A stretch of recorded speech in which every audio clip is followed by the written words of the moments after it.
bạn đang xem video trên kênh Miền Trung Remix. Nếu hay đừng quên ấn like và đăng ký để ủng hộ ra video mới và hay nhất nhé.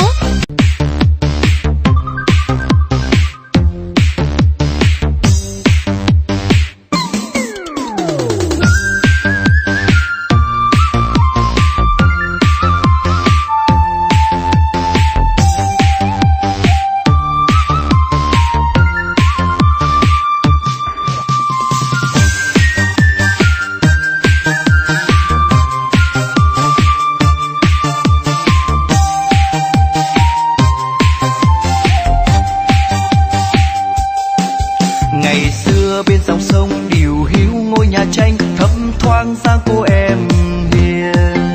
Nhà tôi nay làng bên tìm sang thăm làm quen, phút chốc nghe lòng yêu mến. Em xinh tươi hồn nhiên tuổi trăng tròn, tiếng nói trông như suối ngàn. Ngày tháng hạnh phúc bên tình yêu. Mùa đông đang tàn phai, mùa xuân đang tìm đến, tiếng pháo khiến tôi đau lòng. Ngày vũ tuy thật vui, nàng theo chân người ta tiến bước nghe lòng tan nát. Em mang theo tình tôi bước theo chồng, nuốt nắng nghe đầu nhói lòng. Ngày tháng tình chết bên người yêu.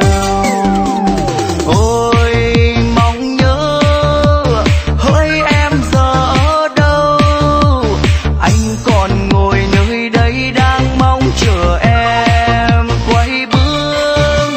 Ôi mong nhớ vết thương lòng khó phai, xin được làm mây bay lang thang tìm hơi ấm của giấc mơ ngày xưa.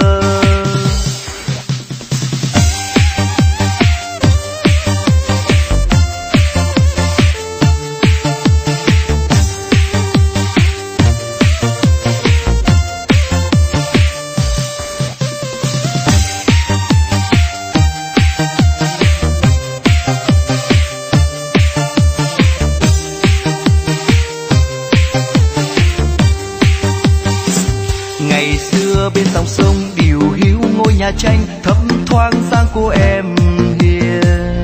Nhà tôi nay làng bên tìm sang thăm làm quen, phút chốc nghe lòng yêu mến. Em xinh tươi hồn nhiên tuổi trăng tròn, tiếng nói trông như suối ngàn. Ngày tháng hạnh phúc bên tình yêu. Mùa đông đang tàn phai, mùa xuân đang tìm đến, tiếng pháo khiến tôi đau lòng. Ngày vũ tuy thật vui, nàng theo chân người ta tiến bước nghe lòng tan nát.